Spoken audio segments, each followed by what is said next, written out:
그럼 앞으로 또 우리 지금 시장들을 좀 긍정적으로 계속 바라볼 필요는 그럼요. 있을 것 같습니다. 맞습니다. 네, 그런 부분들. 네. 그리고 이제 은행 섹터에서 중요한 키포인트 세 가지를 말씀해 주셨기 때문에 네, 세 가지 네. 짧게 한번 짚어가면 네. 첫 번째 실적 시즌에 대한 우려들이 많이 있으시죠. 네. 미국의 실적 시즌. 맞아요. 우리보다도. 네, 우리보다. 지난해 이제 미국에서 실적 발표한 월이 1월, 4월, 7월, 10월이었어요. 네. 그 주가 지수의 흐름들을 한번 잘 살펴보시게 되면 1월, 4월, 7월, 10월에 미국의 나스닥 지수 기준으로 해서 장중, 월중 네. 위아래 구간에서의 흔들림이 한 10% 정도 됩니다. 그러니까 전체적으로 실적이 발표되는 월에는 시장의 변동성이 확대됐다라는 내용으로 영향력이 있는 거네요, 확실히. 있습니다. 그런데 네. 전체적으로 하락 기조로의 전환이 아니고요. 그 월에 일시적으로 변동성이 확대되고 그 다음 월에는 주가 상승을 했어요. 네. 이번 달에도 마찬가지 미국의 실적이 이제 발표가 본격적으로 진행이 될 겁니다. 지금 고점 대비해서 현재 지수 구간에서의 흐름을 보게 되면 한 6% 정도 흐름이 진행되는 변동성을 보여주고 있어요. 조금 더 변동성이 나올 수는 있습니다. 그런데 전체적으로 실적 시즌에서 실적 발표로 인해서 시장이 추세적으로 하락으로 전하는 적은 최근 내에서의 시장 상황에서 전혀 없었다라는 점으로 이해를 하시면 될 것 같고 오히려 실적 우려에 대한 주가 하락이 나타났을 때 국내장에 영향을 줄 때는 저점 매수 타이밍이 될 수 있다라는 측면에서 실적에 대한 네. 실적 시즌에 대한 내용으로 이해하시면 될 것 같고요. 두 번째 이제 증권사 실적을 말씀하셨는데 미래에셋, 키움, 삼성증권 얘기를 해주셨죠. 네. 전체적으로 이번에 매출이 좋아졌다, 네. 이익이 늘어났다라고 그랬는데 이 회사들이 그 해외 투자 기반으로 한 영업력도 컸지만 채권 시장에서 아주 강자들입니다. 네. 최근에 금리가 내려가면서 채권 시장 수익률이 늘어났기 때문에 이익이 극대화됐고요. 이들 종목들의 흐름들은 뭐 증권 업종의 전체 흐름이 PF와 관련된 영향으로 주가가 움직이지 못했는데 삼성이라든가 키움이라든가 미래에셋 같은 종목들은 흐름에 긍정적으로 요인으로 방향을 만들어갈 수 있기 때문에 이들 종목들도 관심 가지시면 될 것 같고요. 삼성바이오로직스 같은 경우는 지금 102만 원입니다. 네. 90만 원 내렸다 100만 원 다시 돌파했는데 부담스럽다. 100만 원 이상의 주가에서 더 가겠느냐라고 생각을 하시는데 100만 원이 넘어가면요. 어떤 얘기가 나오냐면 액면 분할 얘기가 나옵니다. 아, 그렇네요, 참. 예전에 카카오도 액면 분할을 한다는 얘기가 나오면서 11만 원에서 17만 원까지 올라갔거든요. 액면 분할 이슈가 발현되면 주가는 더 올라갑니다. 그래서 제가 볼 때는 삼성바이오로직스가 지금 102만 원 수준에서 100만 원에 안착을 했는데 아마 여기서 조금 더 올라가게 되면 액면 분할 얘기가 나올 겁니다. 그래서 한 줄에도 관심을 가지고 접근해 보시면 어떠할까라고 해서 세 가지 내용을 한번 정리해 봤습니다. 네, 좋습니다. 명쾌한 또 해답들 해주셨고요. 자, 그렇다면 또 오늘 대표님께서 주목하신 이슈들 보면서요. 대표님이 오늘 또 꼽아주신 종목들까지도 이야기 좀 나눠보도록 할게요. 대표님, 오늘 또 5이슈 기대가 됩니다. 네. 어떤 이슈 열어볼까요, 저희? 한번 같이 이야기를 보시죠. 들어보시죠. 네. 이게 또 유리기판 관련주가 네. 오늘 시장에서도 다시금 움직여줍니다. 어제는 조정 받았죠. 네, 어제는 그리고 조정이었습니다. 그제에도 고점 대비해서 밀리는 흐름들을 보여줬어요. 네. 시장에서 이렇게 생각하실 겁니다. 유리기판, 일시적인 테마 흐름 아닐까? 주가 최근에 단기적으로 30% 40% 올라왔기 때문에 네. 부담스러운 자리라고 판단하시기 때문에 선뜻 매수를 하기에 부담스러운 조금 매매가 잘 안 나가는 형태로 그 생각들을 많이 하실 네. 겁니다. 그런데 시장을 하나 이끌어가는 테마가 만들어지고 이슈를 선점하는 섹터라고 해야 되나요? 업종이라고 하나? 주도 흐름을 주도 섹터. 네. 보게 되면 종목 간의 흐름이 포진이 되어 있는 게 대형주가 있고요. 대형주가 있고 소형주가 있습니다. 그리고 종목의 분포도가 한 7, 8개에서 10개 종목이 분포도가 되어 있는 형태로의 테마를 끌고 갑니다. 지난해 비만 치료제 관련 종목 같은 경우에도 큰 종목이 하나 움직이고 나머지 작은 종목들이 네. 또 동생 종목군들이 움직이는 네. 형태를 보이지 않습니까? 큰 종목은 유한양행이었을 것이고 나머지 작은 종목들은 각각 개별적으로 세게 움직이는 형태입니다. 유리기판 내용에서의 흐름을 보게 되면 가장 주도성을 가지고 움직였던 종목이 SKC죠. SKC죠. 대형주죠. 네. 이 대형주가 시장을 주도하고 있습니다. 그리고 가벼운 종목 그렇네요. 중에서는 뭐 피롭틱스 같은 종목의 장비주 종목. 주가가 네. 탄력적이죠. 네. 그리고 이외에도 유리기판 내에서의 종목이 한 10종목 정도 현재 조금씩 또 확산이 확산이 되고 있고 늘어나고 대기업들이 이제 뛰어들면서도 좀 계속 파생되는 것 같아요. 그렇죠. 네. 그래서 하나의 종목 분포도 측면에서 보면 시장을 끌고 가면서 흐름을 계속 만들어갈 수 있는 내용에서의 상황이 연출될 수 있다. 이게 첫 번째 종목 분포도를 형태로 해서 판단해 볼 수 있는 내용입니다. 두 번째, 네.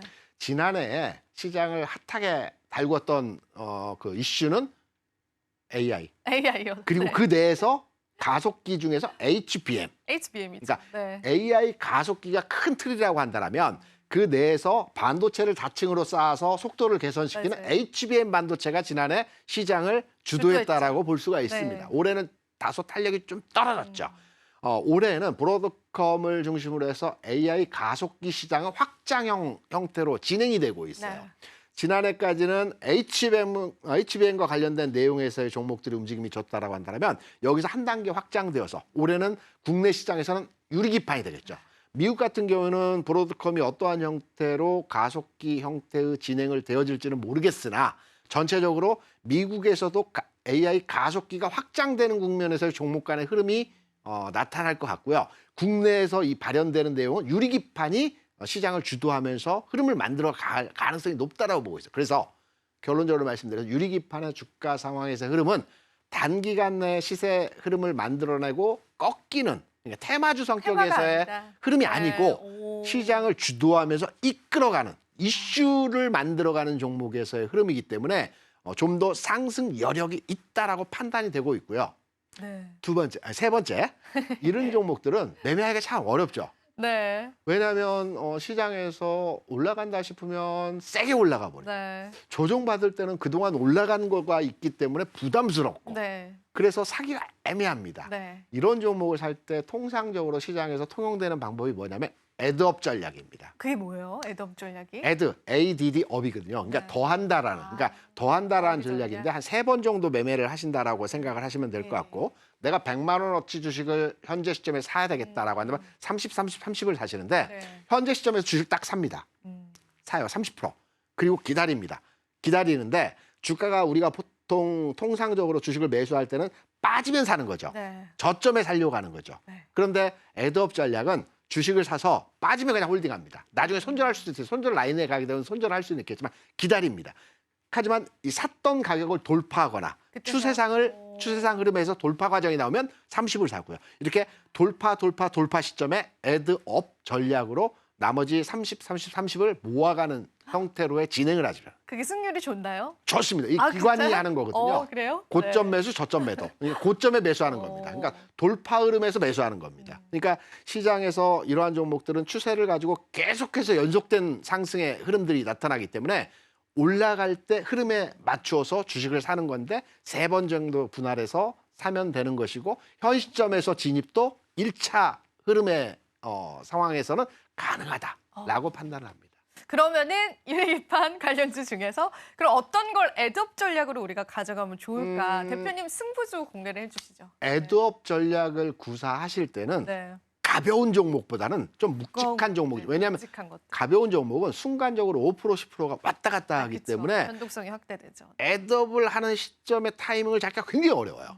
반면에 대형성 종목에 약간은 묵직한 종목을 가지고 이제 우리 애드업 전략을 가져간다면 전체적으로 우리가 타이밍이나 시점을 정확하게 타점을 가지고 접근할 수 있습니다. 그래서 SKC. SKC. 네. 아. SKC에 대해서 유리기판 나는 사보고 싶다. 가져가야 되겠다라고 네. 한다면 애드업 전략을 통해서 SKC에 대한 현 시점 구간에서의 1차 진입 흐름도 가능하다. 이렇게 생각을 합니다. 그러면은 SKC 조금 더 저희가 부연 설명을 들어볼 수 있을까요? 왜 선택을 좀 해주셨는지. SKC 같은 네. 경우는 뭐 기사에 많이 나왔지 저 않습니까? 대장주니까 그냥 가보자 이런 건가요? 상용화가 제 생각으로 한 27년도에 될 것 아, 같아요. 27년도인가요? 좀 더 빠르지 기간은 않나요? 남았는데 네. 시장에서는 지난 그 CES 박람회에서 이미 판매를 했다. 맞아요. 팔고 뭐, 왔다. 팔고 왔다. 뭐 뭐 하도 이런 이야기를 많이 들었어요. 얘기인데 이제 네. 팔고 왔다라는 거는 물량을 지금 당장에 납품하겠다라는 것이 아니고 미래 계약했다. 우리 회사가 너희 물건 사겠다라는 뭐 구두 구두 계약 계약. 차원에서의 메시지가 아닐까라고 판단이 되고 있고요. 상용화는 27년인데 좀 시기는 좀 빨라질 것 같아요. 그러니까 지금 25년이지 않습니까? 네. 26년 내년도 정도라고 한다라면 일부 뭐 시제품 일부 나왔기 때문에 네. 내년도 하반기 정도면 상용화되어지는 시점에서 흐름들이 나타날 것 같고요. 우리가 재료가치적 측면에서 판단해 보게 된다면 유리기판이라는 이슈가 좀 더 멀리 많이 가기 위해서는 네. 좀 시차를 두고 접근을 해야 됩니다. 된다. 우리가 전기차 흐름을 보게 돼도 네. 오늘 LNF가 굉장히 강하죠. 전기차, 2차 전지에 대한 업종에 대한 전반 흐름은 긍정적입니다. 왜냐하면 LNF가 과거 2020년도에 주가 2차 전지 흐름을 끌고 갔던 대표주였어요. 맞아요. 이후에는 에코프로주가 네. 만들어갔지만 그래서 초기에 대표주가 끌고 가는 게 시장의 반전 포인트가 되는 겁니다. 오. 그래서 2차전지가 시기를 두고 이렇게 움직였던 것처럼 20년에 출발해서 23년에 피날레 치는 과정에서 시차를 두고 움직였던 것처럼 이 유리기판 또한 바로의 상용화가 돼서 바로 매출 실적이 나오는 것보다는 지금 초기 단계이기 때문에 시간을 두고 계속해서 재료 가치가 업해지면서 이 주가의 상승 여력을 가져갈 수 있다라는 측면에서 상용화 시기를 우리가 짧게 빨리빨리 이럴 필요는 없다라고 생각을 합니다. 그러면은 지금 가격에서도 충분히 애드업 전략이 유효하다 이렇게 보시는 거네요, 우리가. 가능합니다. 아, 그래요? 네. 우리가 주식을 투자할 때요. 위를 보고 투자해야지 아래를 보게 되면 아, 저 가격 내가 일주일 전에 봤던 가격인데 10,000원에 봤는데 지금 15,000원이야. 절대 못 삽니다. 위를 보고 투자하신다라고 한다면 살 수 있어요? 충분히 접근합니다.